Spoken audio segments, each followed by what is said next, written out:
Welcome to another edition of the Community Show. Today we are with the Blue Ridge Soaring Society. This is an excellent opportunity in Craig County. Blue Ridge Soaring Society meets every weekend. They bring up planes, sailplanes, or also known as gliders, up using a tow plane, which is a single prop plane. And if the conditions are right, the sailplanes will stay up in the air as long as the pilot desires. Sailplanes do not have an engine. They have a small battery that helps control the instrumentation. Other than that, it's very much dependent on how the weather and the pilot react to one another. So come join me. Let's learn more.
I'm Jim Cole, and I'm the president of the Blue Ridge Soaring Society. Blue Ridge Soaring Society has been together for about around 60 years. It started in the early 60s. Started flying at New River Valley Airport up in Montgomery County. Our primary purpose is to promote and support soaring in America. So we do that through a variety of means. We have a fleet of sailplanes that we use for training. We also have clubs that'll come and visit us to experience soaring. We do a contest every year, which is a contest that's sanctioned by the Soaring Society of America. And we do other events just to try to make soaring more available to people. Glider is it basically, and they're referred to as gliders, although we also refer to them as sailplanes. They are an airplane without an engine. We use a tow plane, which is an airplane with an engine, to tow it up to altitude. Around here we go to 2,500 feet above the ground, where the glider releases from tow, and then hopefully becomes a sailplane. Now, the difference is that a glider is just going to glide back down to the ground. We don't consider that a good day. On a good day, we'll fly thermals, which is rising air, and we'll get in the rising air and circle until we can gain altitude. We'll fly ridge lift, where when we have wind that is coming parallel to the ridges, we'll get down on the ridge, and there's a band of lift there, and we'll fly along the ridges. And sometimes we'll get wave. Wave is a higher altitude lift that comes from some conditions that are somewhat not unique to our area, but we have good conditions for wave soaring. But that gives you some high altitude flying. We'll go to 10, 12, 14,000 feet around here pretty regularly when we have wave. What makes Craig County, Newcastle such a great area for sailplanes? Mostly it's the ridges, and we're fortunate to be right in an area where we have ridges to use for soaring. Now, the ridges, I mentioned ridge lift, that's one thing they're helpful with, but they also, because they're kind of a discontinuity in the landscape, they help trigger thermals. So we'll have good thermal activity typically along a ridge, and that's also very helpful. So the ridges really make Newcastle somewhat unique. There are other glider ports in the mountains, but we're probably positioned as well as any of them. And we also have a beautiful glider port as well. So we benefit both ways. Yeah, a thermal is generated when the ground is heated. I say the ground, it could be other structures. You can get thermals off of other structures as well, but typically the sun will heat the earth. That generates some rising air, and there's a thermal will be kicked off from that due to maybe some breezes or some discontinuity in the landscape, and a thermal will be a you can think of it as a column of rising air. So this column of rising air will go up, and you can typically on most days you'll see the result of a thermal when you see a big puffy cumulus cloud. That is condensing air from the thermal. Other days you may not see the cloud because there's not enough moisture in the air to cause any condensation, but the thermal will still be there. It's just harder to find. Okay. And when people are flying, so someone comes to Blue Ridge Soaring Society, in order to fly a plane solo, you do need a glider license, correct? Yes. Now, how does someone go about getting a glider license? And you do help people who don't have that license be able to get up in the air with a licensed pilot, right? Right. To get a glider license is very similar to getting a power license. It's all controlled by the FAA. You start off with a student license, which gives you the ability to eventually, you can solo a glider on a student license. But typically you would start with a student license and start taking instruction. Blue Ridge Soaring Society has members who are instructors and who give instruction to new pilots as well as pilots who are transitioning from power to glider. You have to have the requisite number of hours before you can get a license. Some of those hours are as a solo pilot.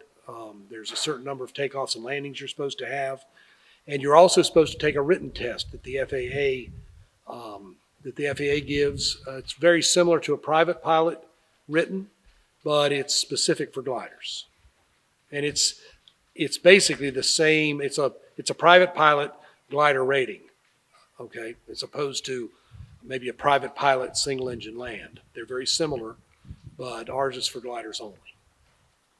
So people who may think, pilot's license, they think, a lot of constant communication with the towers, maybe thinking, in order to have a license like this, you're going to be constantly filing flight plans with the FAA.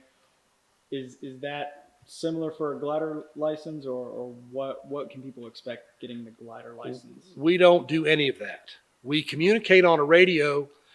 We do have radios, and we do use them for communication either in the air between gliders, although we try to limit that. Mostly we use them for communication when we're in the pattern getting ready to land. So we're telling people that we're there and which direction we're landing, that kind of stuff. But we do not fly into airspace that requires you to be in contact with the tower. We stay clear of those airspaces. So and we don't file flight plans. You just go up and fly around and have a good time. It's really very freeing from what private pilots are accustomed to. So it's more of a serene experience. I think so. Yeah, I think so. It's you also get to do a lot more flying. You're not just managing an engine and a radio. You're spending time trying to think about where you are, how high you are, where you could land if you needed to. That's something that private pilots don't really, they should spend a lot of time considering where they might land, but a lot of them don't. They just let the engine do the thinking for them. So, but that's not the way a glider pilot thinks. So, final question: how do people get a hold of you? How do people get in touch with you if they're interested in sailplanes and coming out to Craig County? What do they need to do? We do have a Facebook page. They can look us up there, Blue Ridge Soaring Society. We also have a web page, brss.net, and we have somebody who monitors those for people who are trying to get in touch with us. Otherwise, you can Google us, and we're just about a mile south of Newcastle. And you're welcome to come out to the glider port and just kind of see what's going on, meet the people. If it's possible, we'll try to get you a glider ride, an introductory flight, so you can kind of see what soaring is all about. So any of those.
That's it. Just grab those wide angle handles and pull them back.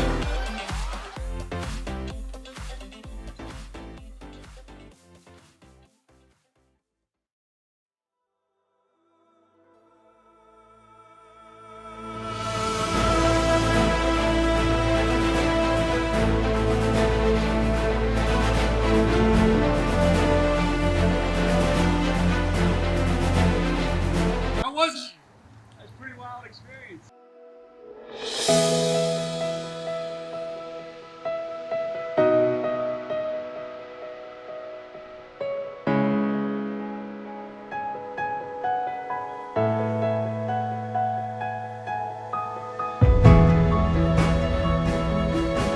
All right, so we are here with Dan Cole,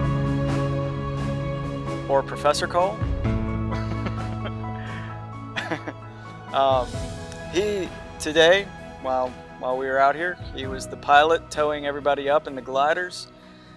How long have you been involved in Blue Ridge Soaring Society and flying planes and sailplanes? So I grew up coming out here. The club. My father was one of the charter members of the club. So yeah, I grew up here. I soloed here when I was 15 in 1983, and I've been flying gliders and airplanes ever since. So you've been flying since you were 15? Yeah, I soloed when I was 15. So I started taking lessons before that, probably when I was 13, 14. Yeah. So it's safe to say aeronautics is well infused into your blood. Yeah, I love flying. It's yeah. I don't know. I mean, yes. Yes. So when it comes to the Blue Ridge Soaring Society and your involvement in it, you're flying all the way from Pittsburgh up to Roanoke. And you said you are from Roanoke, Yeah, I grew up in Roanoke. My job right now is is in Pittsburgh. So, and I usually about once a month I fly down to tow for the club. I just like to take the opportunity to. I mean, I'm gonna to. I just like coming down here. It's a great place to be. So, yeah, very enjoyable. So when I was up there earlier today, there's just this magnificent scenery at the ridge lines. Yep. I mean, to me, it's one of the most beautiful sights I've seen. Now, I'm sure you've flown in many other places outside of the Appalachian Mountains. Right. Uh, what is your favorite spot? And no, you can't say Blue Ridge Soaring Society because beyond here, what's your favorite spot as far as just the view? The view. So for the view, I've flown in Vermont. Vermont is very beautiful. Um, the soaring there can be very good. It's very challenging and technical, a lot like it is here at Newcastle. Um, there are other places I think that are just better all around soaring, but I think Vermont is probably one of those beautiful places I've flown. Now, being part of the BRSS, I'm sure you've gotten to meet a ton of other pilots around here. So this is almost like a fraternal organization of pilots, similar interests and camaraderie. Uh, what is it like being able to have an organization that is just so uniquely devoted to this passion? Well, I mean, it's a great community. Glider pilots are all very supportive of each other. We share the same passion, and we like to share it with each other and other people. Um, so you when you're not in the air flying with each other and enjoying that, you're hangar flying and talking about the challenges of the day, and it's just a lot of fun. I've got friends, frankly, all around the world that I get to share the sport with. Now, the plane you have out here, you told me it's an old crop dusting plane. That is not. That is a Super Cub. It's a pretty much just a general utility aircraft. Uh, the crop dusters are the ones that are in the hangar over there. We didn't use today for various reasons. Now, you did mention the crop duster earlier when we started. You said specifically that it's a great plane for towing. Why is that? Yeah, it's so I mean a crop duster is designed to carry a bunch of chemicals in a big tank and spray them, of course. And when you take that out, you have a very light aircraft with a big engine, and that makes a good airplane for towing gliders. You get this big engine, a light airframe, and yeah, it can haul gliders in the sky really quick, so it's good. Now, you did mention toward the end of the day that you were having a little bit of problems with the weather. Can you explain a little bit about how the tailwinds have affected the ability to tow? Yeah, so the big problem today really is the fact that it's hot, and when it gets hot, the performance of the airplane goes down because the density of the air is lower, so there's less air getting into the engine and flowing over the wings and the propeller, and that coupled with the fact that we had a little bit of a tailwind taken off it in our preferred direction because of the way the runway's laid out, it just made kind of cut some margins down that we wanted to, uh, yeah, cut margins down. So we decided to pretty much not tow anymore. So, I mean, as fun as this is, the society itself and you making that decision, sometimes it's best to cut the fun off so that everyone gets home and they all get back to their families. Yeah, this is a hobby. Well, I mean, it's true in all of aviation. There's you want to do this safely, and so we pay a lot of attention to that. And um, it is a hobby, so we don't have to go. And so we're always paying attention to those things. We don't want anybody to get hurt. And yeah, so on a day like today, it's frankly, it's better to go to the creek and go swimming than it is to keep trying to fly. So Now, for some of the people who have never done this and never experienced, this is my first day experiencing this. You're being towed by a cable in an aircraft that has no engine, no ability to propel itself, and to someone who's never experienced this, it may feel really unsafe. But the reality of the matter, or the reality of this is that the the pilot that flew me, Kyle, was talking about, okay, as long as as soon as we get to 500 feet, I can turn this thing around and land smooth and safe. If anything goes wrong, before 500, and he said even at 200, with the conditions the way they were, we could still turn around and fly safe, and we could have stayed up there all day in reality. that's right. Yeah, there are. I mean, in anything like this, there are certain emergency situations, and we train for those. We actually do practice them, and rope break, as we call it, at certain altitudes. The right thing to do is to turn around and be able to land back on the runway. And we know when that can happen, and we plan for it, and we know where there are emergency fields that we can land in. And once you release from tow,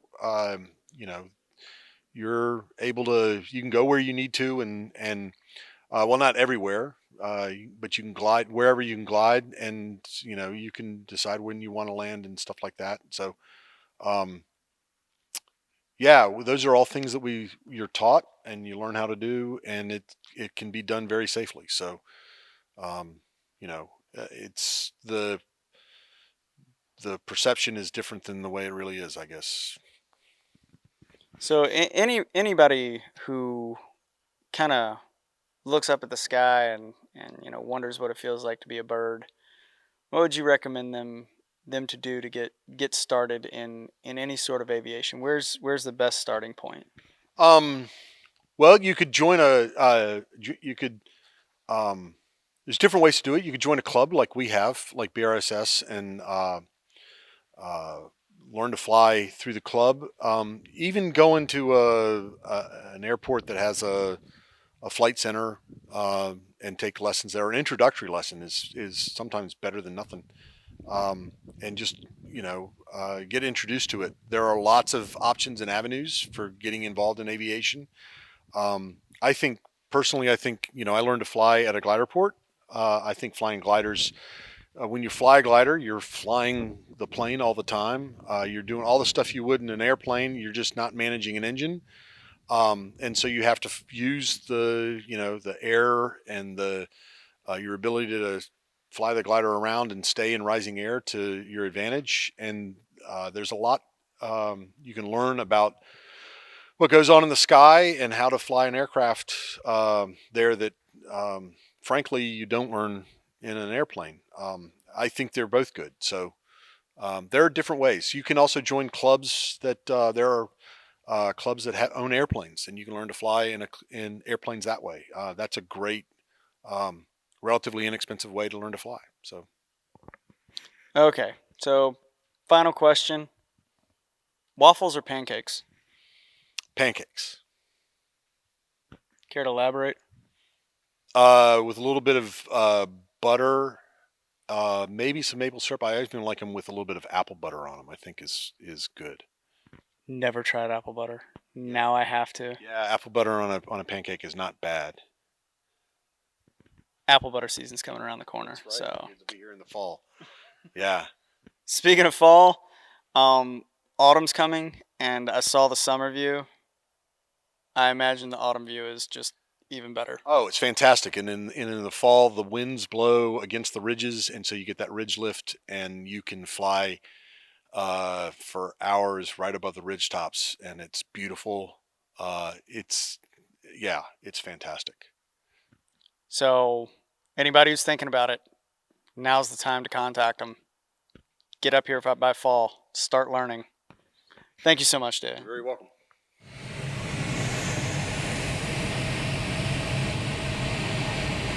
Now on lift, so I'm going to slow back down.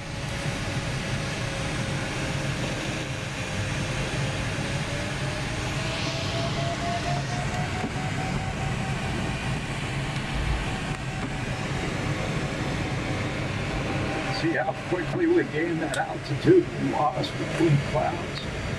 And that's just the thermal, right?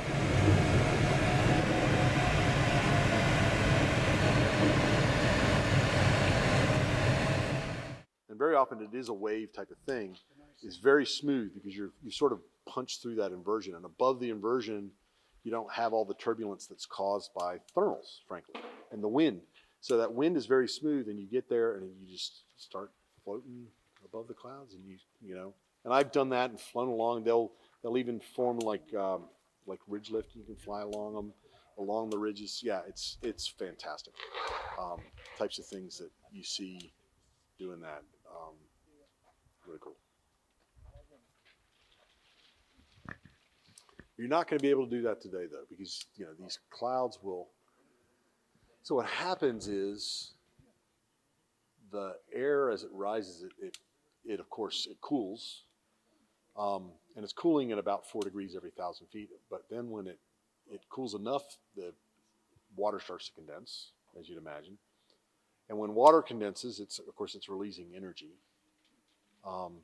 and it's that energy means that as the air rises, it doesn't cool as quickly. Okay, so it's now what happens is it's cooling more like 3 degrees every 1,000. So it's staying hotter, but if the air around it is still cold like it was down below, it will actually accelerate, and that's what causes these towers and causes thunderstorms and things like that. And the weathermen and all this know this, and glider pilots do too. You pay attention to the fancy words of lapse rate. You pay attention to how hot it is on the ground. The hotter, the better. How quickly you got that 4 degrees per 1,000, and then you look at where that crosses with the dew point, and then they play other games with the way that the air cools as it goes up in altitude. And sometimes it'll create an inversion. It'll actually get warmer as it goes up in altitude, and that keeps the air from going higher. When it's the other way, you get towers like that, or you get thunderstorms. And so glider pilots pay attention to all that stuff in a very micro way. The way, airplane pilots will look at whole fronts, and they look on a radar and where's this and that and that and all this sort of stuff. Glider pilots care about how those temperatures are playing, because that determines the bigger the temperature range, the stronger the thermals are going to be. Yeah, there's a lot to it, and it's cool stuff.